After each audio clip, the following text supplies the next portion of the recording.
Sudah? Baik. Assalamualaikum warahmatullahi wabarakatuh.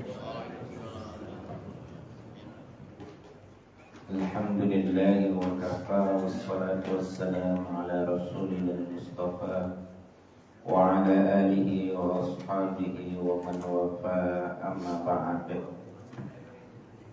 Kita panjatkan puji syukur kehadirat Allah Subhanahu wa ta'ala yang telah memberikan nikmat tak terhingga di antara nikmat yang terbaik sebagai tanda cinta Allah Subhanahu wa ta'ala kepada kita adalah nikmat iman dan Islam, sehingga dengan itu kita tergerak dan melangkahkan kaki ke rumah Allah Subhanahu wa ta'ala ini. Tidak ada lain kecuali kita ingin menggapai ridha dan ampunan Allah Subhanahu wa ta'ala.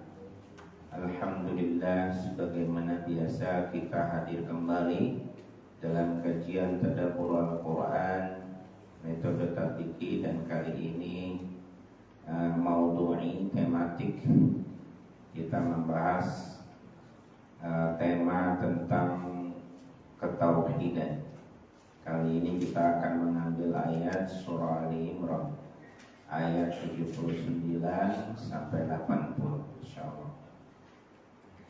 Untuk itu mari kita awali kajian kita dengan membaca doa. Bismillahirrahmanirrahim. Rabbi zidni ilma, Allahumma anfa'ni bima 'allamtani wa'allimni ma yanfa'uni warzuqni ilman yanfa'uni. Amin. Seperti biasa kita selalu membuka tadabbur kita dengan surah Al-Fatihah. A'udzu billahi minasy syaithanir rajim.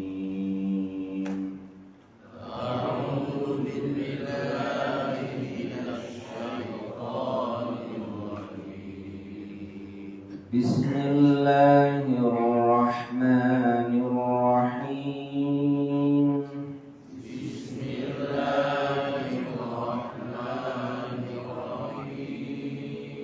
Alhamdulillahi rabbil alamin.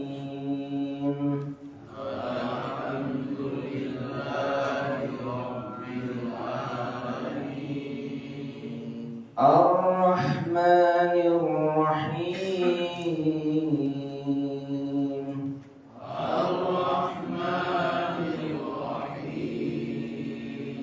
Maliki yaumiddin.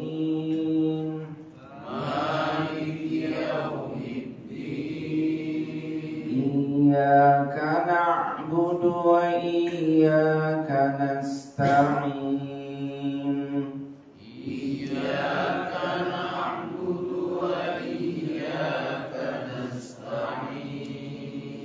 Ihdinas siratal mustaqim.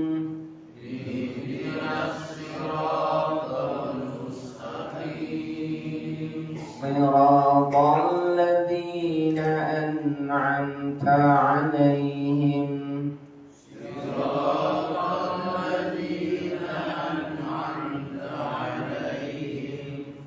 Ghairil maghdubi 'alaihim waladdallin.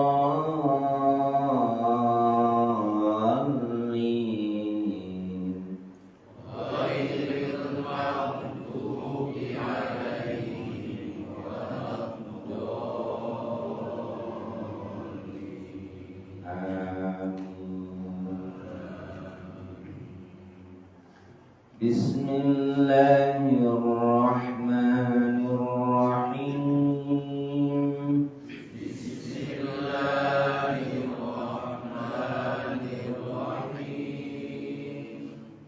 Ma kana li basharin an yu'tiyahu Allahul kitaba wal hukma wan النبوة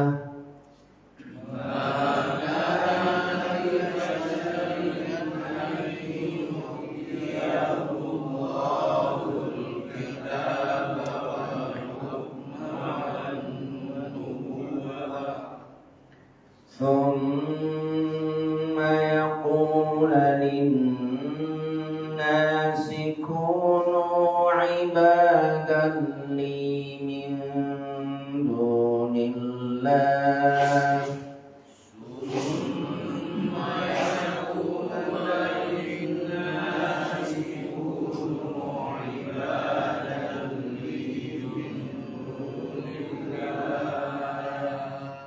ولكن كونوا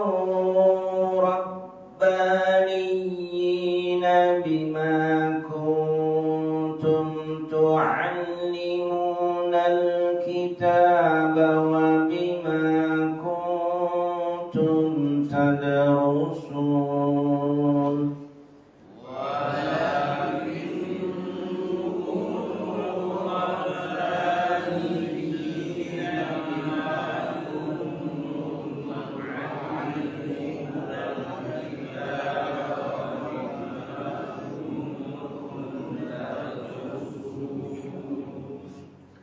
ولا يأمركم أن تتخذوا الملائكة والنبيين أربابا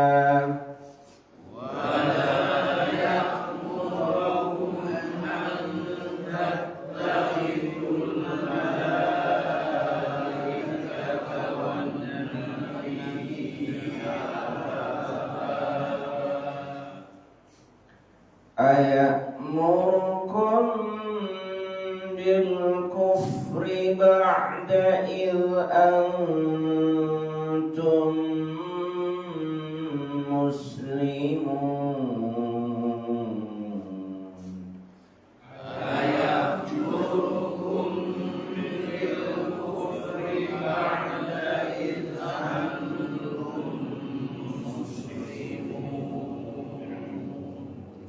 Sadaqallahul azim.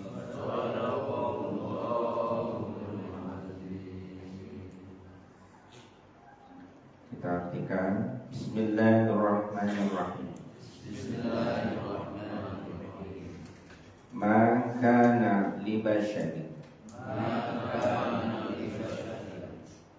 tidak ada bagi manusia ayyuktiyahullahu, yang Allah berikan kepadanya al-kitab, kitab, wal hukma, dan ilmu pengetahuan, wan nubuwah, dan kenabian, summa, kemudian, yaqula, ia akan berkata, linnasi, kepada manusia, kunu, jadilah kalian, ibadan, hamba-hamba, li, kepadaku, min dunillah, dari selain Allah, walakin, dan akan tetapi,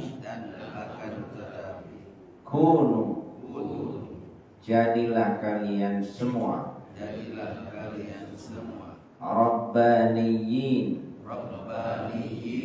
para Rabbani, bima kuntum, berdasarkan kalian, tu'allimunal kitab, bima kuntum, dengan apa-apa yang kalian, tu'allimunal kitab, kalian ajarkan kitab, wa bima kuntum, dan berdasarkan apa yang kalian, tadrusun, mempelajarinya. Wala ya'murakum, dan ia tidak memerintahkan kalian, an tattakhidul malaikata, agar kalian menjadikan para malaikat, wan nabiyyin, dan para nabi, arbaba, Tuhan-Tuhan. Aya'murukum, apakah ia akan memerintahkan kalian, bil kufri, dengan kekafiran, ba'da id antum, setelah kalian semua, muslimun, menjadi muslim.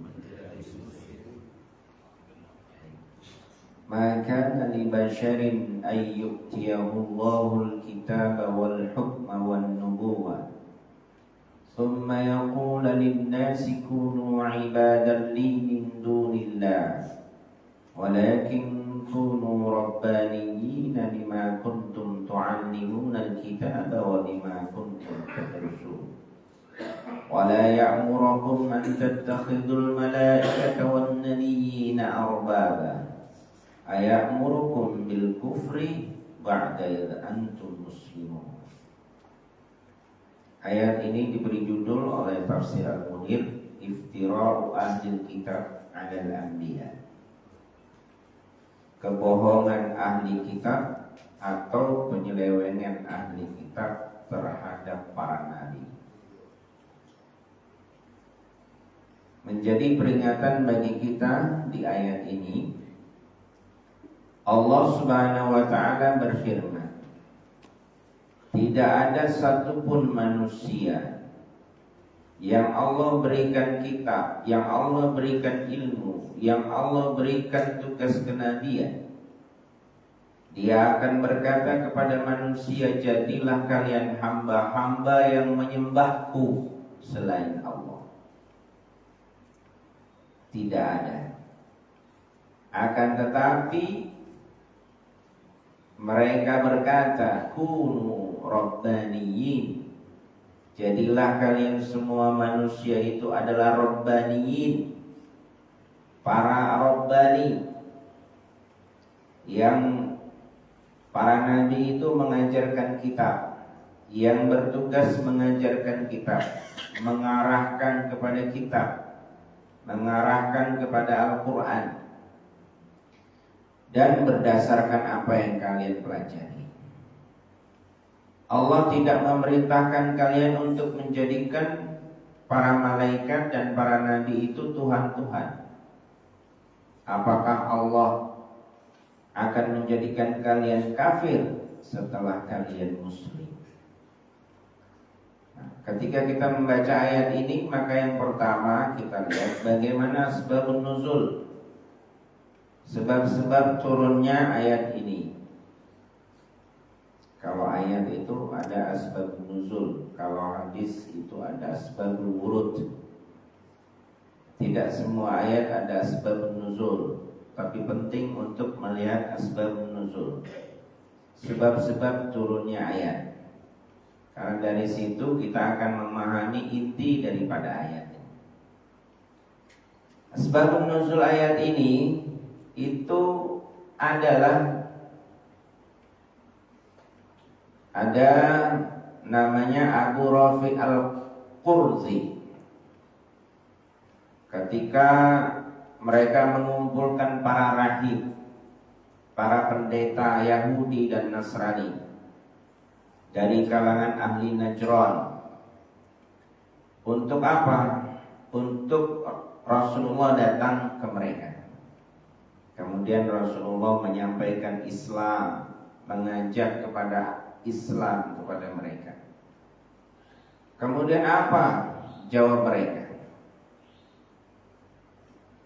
Aturidu ya Muhammad an na'buduka kama na'budun Nasara Isa. Wahai Muhammad, apakah kamu ingin kami menyembahmu seperti orang Nasrani menyembah Nabi Isa, wahai Muhammad? Maka Nabi Muhammad mengatakan, ma'adallah, na'udzubillah, aku tidak mungkin seperti itu. Maka turunlah ayat ini. Maka li basyarin ayyutiyahullahu al-kitaba wal hukma wan nubuwah thumma yaqulu lin-nasi kunu ibadan li min dunillah.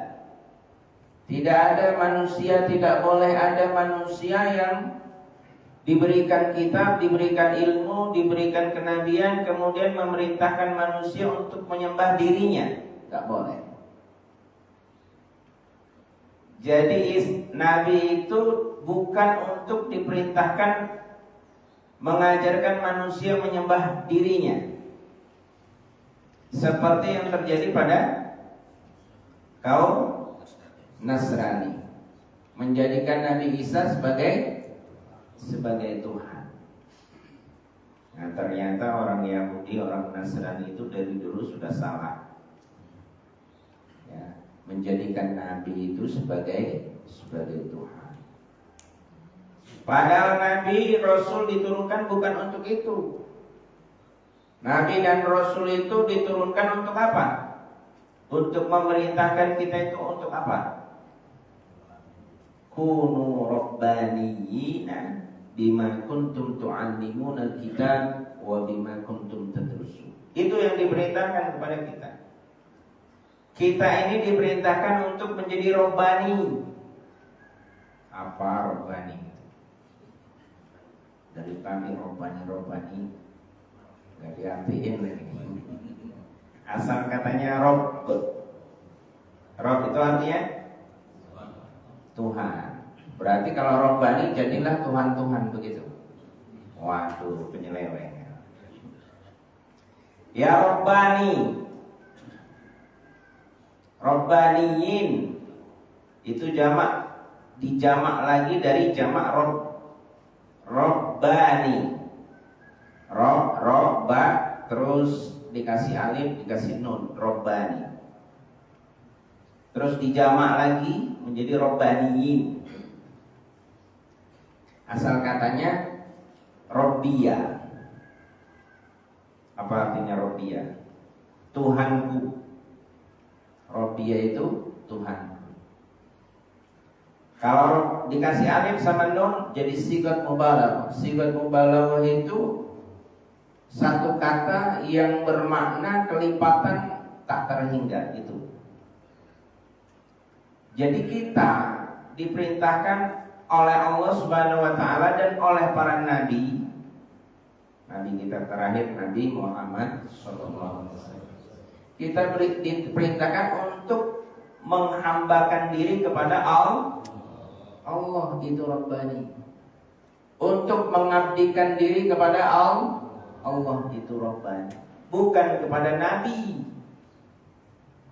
Kita tidak boleh menyembah nabi. Nabi itu hanya al-ittiba. Al-ittiba apa? Al-ittiba, tugas kita kepada Nabi al-ittiba, bukan al-ibad, tapi ittiba. Ittiba itu mengikuti. Qul in kuntum tuhibbunallaha fattabi'uni. Ya, di surah Al-Imran, silakan dicari. Ya. Qul in kuntum tuhibbunallah, katakan wahai Muhammad kepada umatmu, in kuntum tuhibbunallah, jika kalian mencintai Allah, fattabi'uni, maka ikutilah aku. Jadi suruh ngikutin siapa? Nabi Muhammad SAW. Kalau ngikutin Nabi Muhammad berarti itu tanda beribadah kepada Allah. Jadi Nabi Muhammad itu posisinya untuk ittiba, bukan untuk ibadah, tapi untuk ittiba, untuk mengikuti Nabi. Sudah barang tentu ngikuti Nabi yang bisa kita ikuti, karena ada spesial Nabi yang tidak bisa kita ikuti. Tidak semua yang diamalkan Nabi bisa kita ikuti. Nabi punya istri berapa? Ada yang 12 sampai 9. Pilih yang banyak aja, Pak. 12, 9. Ya. Ada orang kaya, wah, gagah. Kemudian ditanya, berapa istrinya, Pak? Wah, saya istrinya 4. Luar biasa, bangga. Wih, punya istri 4. Iya, sunnah. Sunnah dari mana? Punya istri 4 sunnah nggak? Sunnah dari mana? Baik. Jadi Nabi punya istri 12. Boleh nggak kita punya istri 12? Nggak boleh. Ya kan? Nggak boleh punya istri. Wa in khiftum an apa itu ayatnya? Wa in khiftum alla Wa in khiftum alla tuqsitu fil yatama fankihu ma qabalakum. Fankihu ma qabalakum. Nikahilah oleh kalian apa yang kalian anggap baik. Ma qabalakum minan nisa'i, dari wanita, masna, loro, masna wasulasa waruba, 2, 3, 4. Gak ada sampai 12. Nah, itu ketetapan yang ditetapkan kepada kita umatnya. Paling banter 4. Ada sahabat datang kepada Rasulullah, ya Rasulullah, setelah masuk Islam, ya Rasulullah, saya punya istri banyak puluhan. Bagaimana ya Rasulullah? Ceraikan semua tuh, sisain 4. Ya. Ceraikan semua, sisain 4. Karena kita hakikatnya tidak sama. Nah, fa'in lam ta'dilu, kalau 4 gak bisa adil, fawahidatan, si jiwae, 1 aja. Kalau nggak bisa adil, satu aja, ya kan? Fa'in lam ta'dilu fawahidatan. Nah, ininya ayat ini kadang-kadang dibuang, dibaca ayatnya cuma sampai masna wasulasa waruba, titik. Ya kan? Fa'in lam ta'dilu, jika kamu tidak bisa adil, fawahidatan, 1 aja. Mending mana, punya istri banyak gak adil, punya istri 1 adil?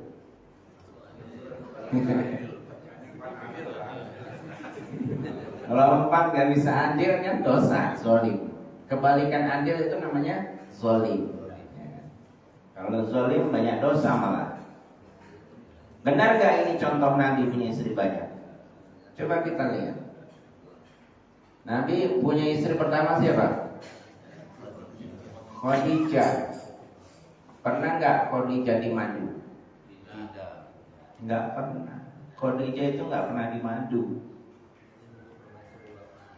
25 tahun pernikahan, tidak pernah Rasulullah menduakan Khadijah. Kenapa? Rasulullah sangat mencintai Khadijah. Kenapa? Karena Khadijah pengorbanannya luar biasa. Kenapa? Karena Khadijah orang pertama yang masuk Islam. Karena Khadijah yang memberikan harta untuk dakwah. Khadijah terus memberikan keturunan juga. Khadijah perjuangannya luar biasa untuk Islam. Tuh, perhatikan para suami. Ingat perjuangan istri kita. Ya. Kalau kita ingat seperti itu, maka kayaknya berat mau nikah.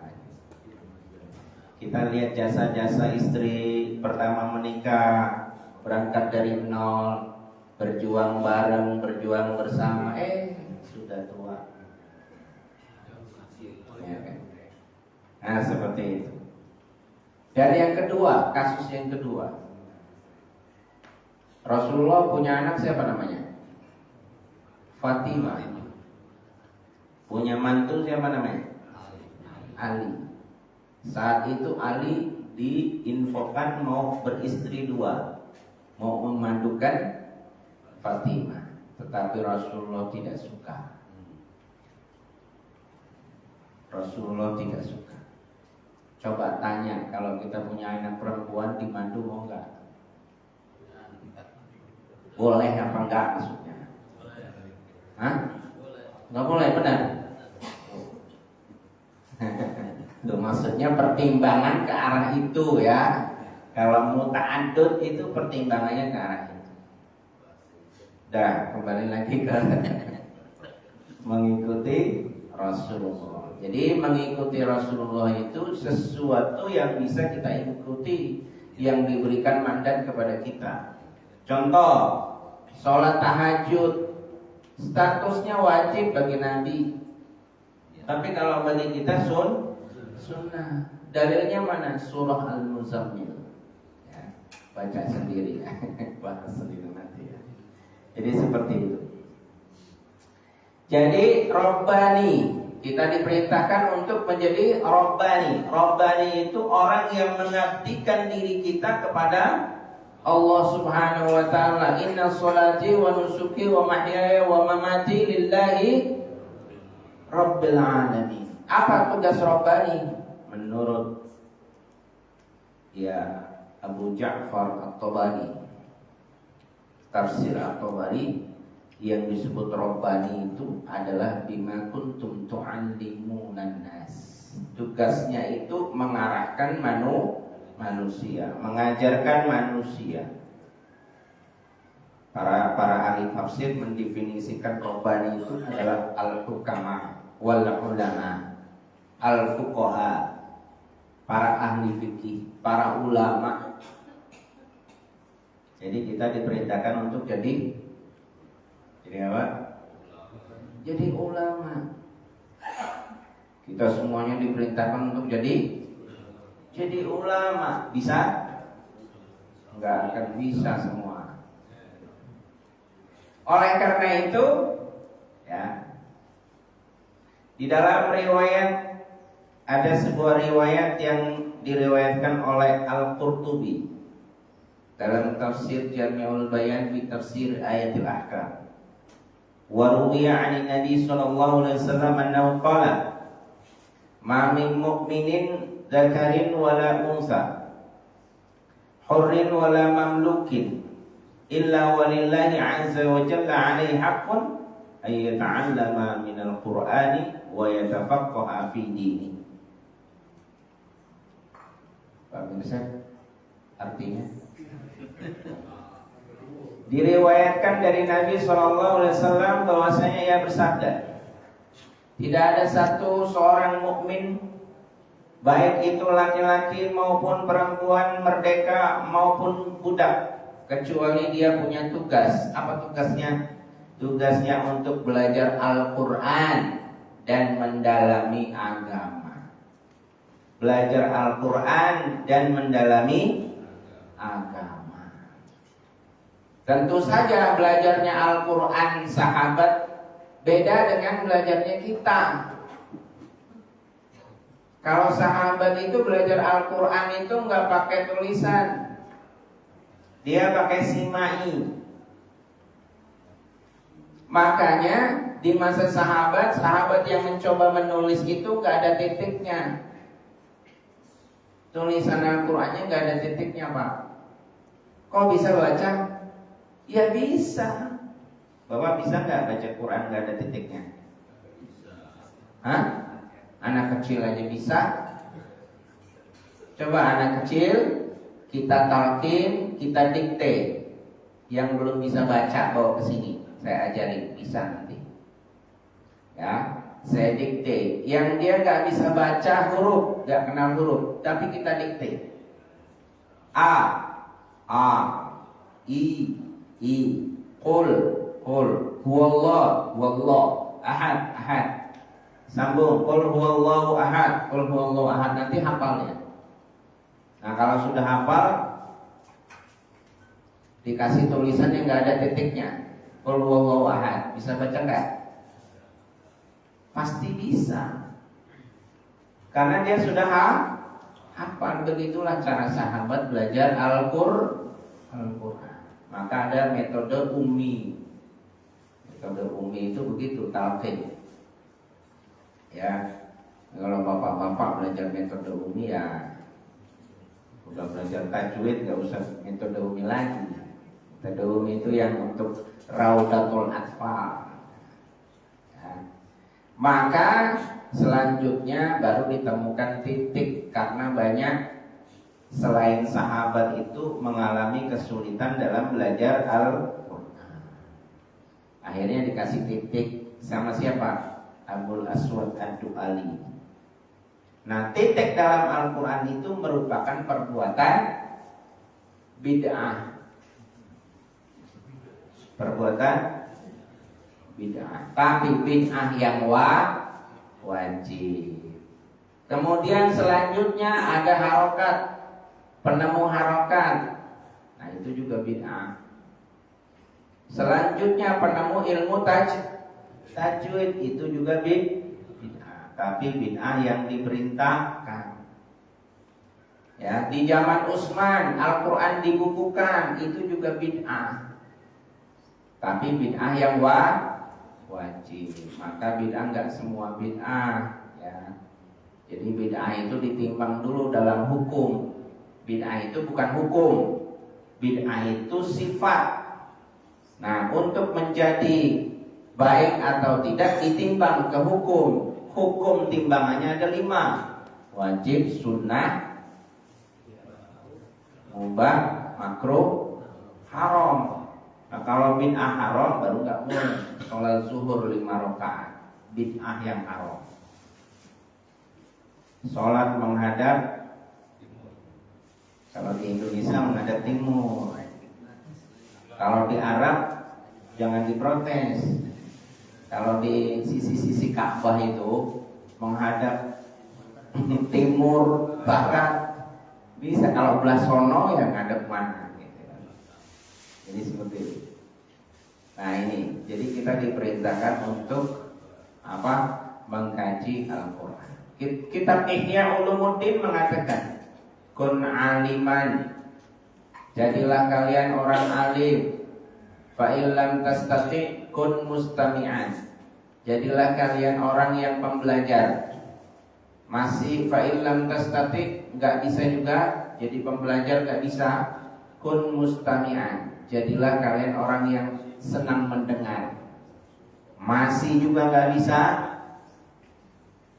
Ya. Kun muhibban, jadilah kamu pecinta. Senang kalau melihat ulama itu senang. Kalau melihat orang ngajar Al-Quran itu senang. Ya.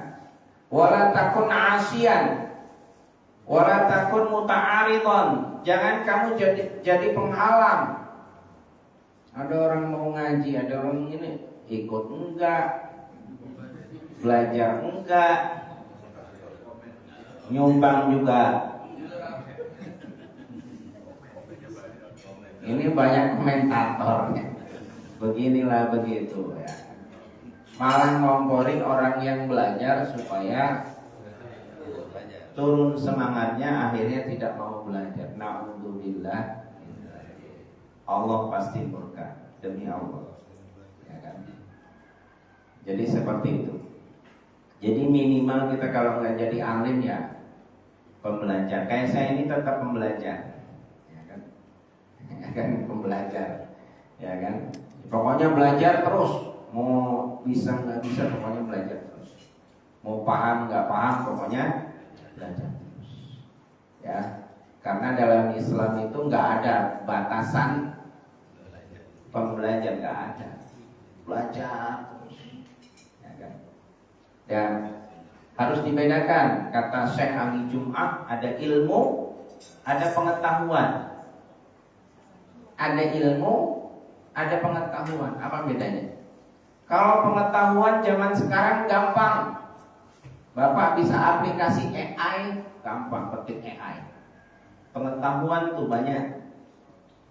Sekarang banyak orang jadi ustadz dadakan, ya kan?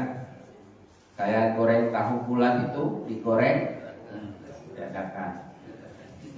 Karena apa? Karena dia pintar ngolahin teknologi. Mau ngisi apa, wah materinya ada semua, Pak. Tapi entah benar entah enggak. Itu, ya kan? Kita kan harus tabayun. Cek dulu kitabnya benar enggak, halamannya ada apa enggak, benar enggak siyaqul kalam itu ada di dalam kitab itu. Kalau kita enggak belajar, itu namanya dapat pengetahuan, tapi ilmu enggak dapat. Karena ilmu itu disertai dengan karomah. Ilmu itu disertai dengan keberkahan. Ilmu itu disertai dengan talaki, dengan guru. Sehingga ada doa di sana, ada keberkahan di sana. Itu ilmu. Kalau pengetahuan aja, ilmu itu kata Imam Ali itu ala la tanalul ilma illa bisittatin. Ingatlah, kamu tidak akan mendapatkan ilmu kecuali 6 syaratnya. Yang pertama zakain, cerdas. Cerdas itu bisa membedakan mana yang baik dan mana yang buruk.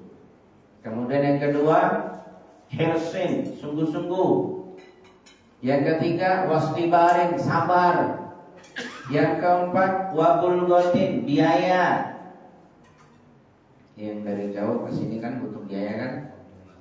Butuh biaya. Siapa di sini paling jauh? Ada? Hah? Hampir saya paling jauh. Saya yang paling jauh. Gitu kan? Bulghatin. Kemudian yang kelima tulis zaman. Butuh waktu yang panjang. Kemudian yang keenam irsyadu ustadzin. Ada bimbingan guru. Nah ini Imam Ali berkata seperti itu. Ini tercantum ada dalam kitab Ta'limul Muta'allim dan kitab-kitab yang lain.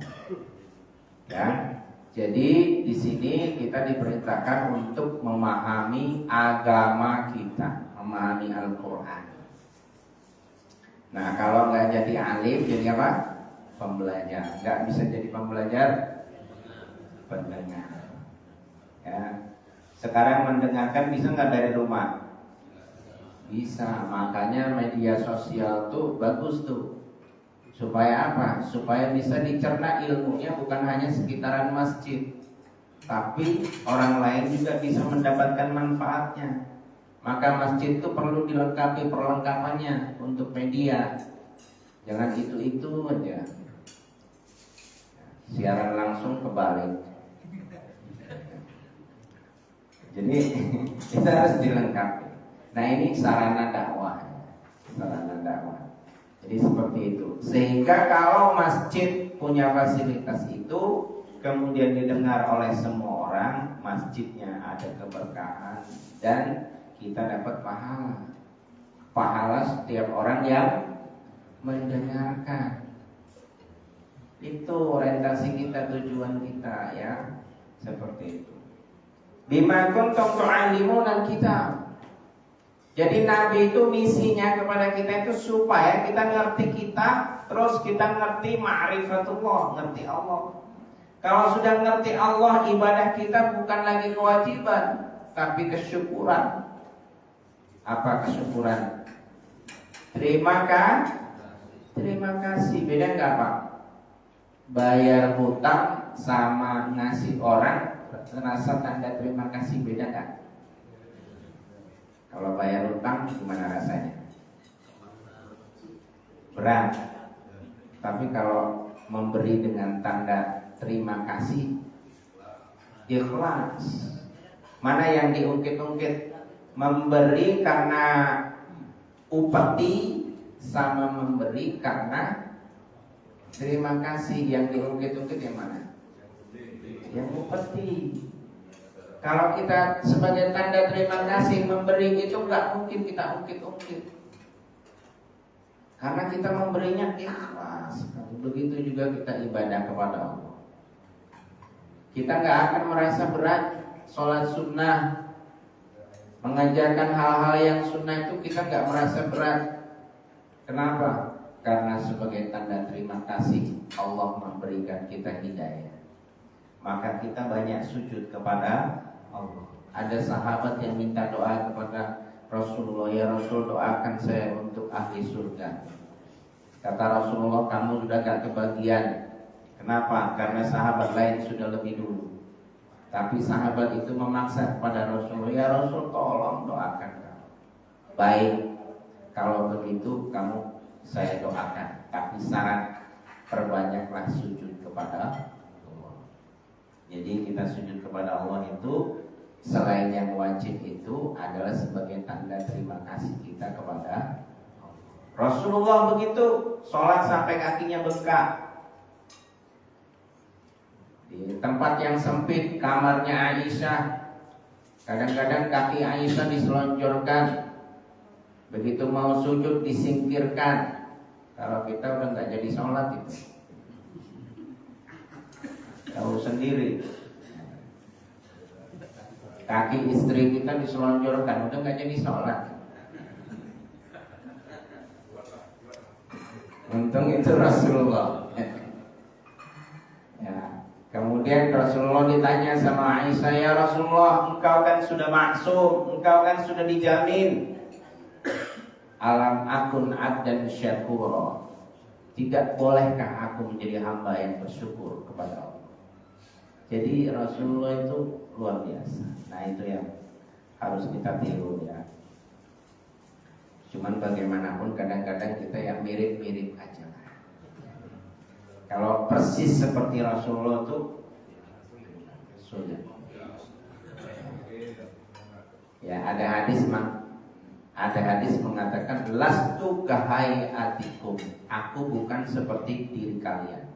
Kalau aku itu malam tidak tidur, Allah berikan sesuatu kepadaku. Kalau aku puasa, Allah berikan makan kepadaku, kata Nabi. Jadi kalian itu bukan sepertiku, gak akan bisa. Ya. Jadi kadang-kadang ada orang yang pengen seperti Nabi, semuanya gak bisa. Gak bisa. Oh, Nabi itu punya makanan. Ada sahabat waktu di perang Khandaq tuh ada ibu-ibu punya makanan bawa panci. Ya Rasulullah, saya punya makanan nih. Bisa engkau panggilkan 6 orang saja. 6 orang, karena panci ini, makanan ini cuma cukup untuk 6 orang.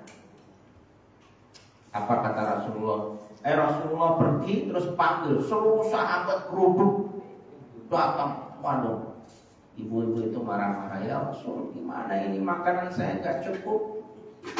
Bawa sini pancinya, pegang sama Rasulullah, jangan dibuka, biar saya yang bagi. Dibagi satu-satu sama Rasul. Seluruh sahabat ratusan orang kebagian. Bisa nggak kita kayak gitu? Gak bisa. Di zaman Umar kumpulkan para staf, para guru digaji 15 dinar. Tahu nggak 15 dinar bukan? Guru ngaji itu gajinya 15 dinar di masa Umar. 1 dinar sekarang itu 4 sampai 5 juta. Kalian 15, itu guru ngaji Pak. Di masa Umar. Dulu Pak, apalagi sekarang. Ya kan dulu. Kemudian ada sahabat yang protes, ya wa Amirul Mukminin di masa Rasul aja nggak ada begini-begini, gaji-gaji begitu. Itu kan Rasulullah. Kalau saya nggak bisa, saya bukan Rasulullah. Kalau Rasul semua beres, perang sendiri aja menang. Rasulullah kalau mau perang sendiri itu menang, nggak pakai pasukan, nggak. Tinggal angkat tangan, selesai. Cuman kan nggak begitu. Rasulullah nggak mungkin mengajarkan begitu. Nanti umatnya ini nggak ada yang kerja nanti. Pandai besi kasihan, nggak bikin pedang. Ya kan, nggak bikin. Jadi seperti itu ya. Bima kuntum tu'allimuna al-kitab wa bima kuntum tadrusun. Kita harus diberi semangat untuk belajar, semangat untuk menuntut ilmu. Kita tidak ada batasan usia, yang jelas kita terus menuntut ilmu. Karena itu diperintahkan oleh Allah Subhanahu wa taala dalam ayat ini, kunu rabbaniyin bima kuntum tu'allimuna al-kitab wa bima kuntum tadrus. Sampai jam 7 ya. Baik, kayaknya ini saja intinya, bahwa di dalam ayat ini kita bukan untuk menyembah Nabi, tapi untuk mengikuti Nabi, dan mengikutinya pun sebatas kemampuan kita, bukan untuk persis, karena Nabi itu ada spesialisasinya ya, tidak semua bisa kita ikuti. Nah, Nabi sendiri sudah memberikan syafaat kepada kita dan memberikan doa kepada kita. Apa doa Nabi? Rabbighfirli wa liwalidayya walil mu'minina wal mu'minat. Jadi kita ini sudah didoakan oleh Nabi Muhammad sallallahu alaihi wasallam. Jadi kekurangan kita itu sudah diistighfarkan oleh Nabi. Jadi itu saja, kita tutup majelis ini dengan baca doa. Bismillahirrahmanirrahim. Subhanakallahumma wa bihamdika asyhadu an la ilaha illa anta astaghfiruka wa atubu ilaik. Kurang dan lebihnya saya mohon maaf. Assalamualaikum.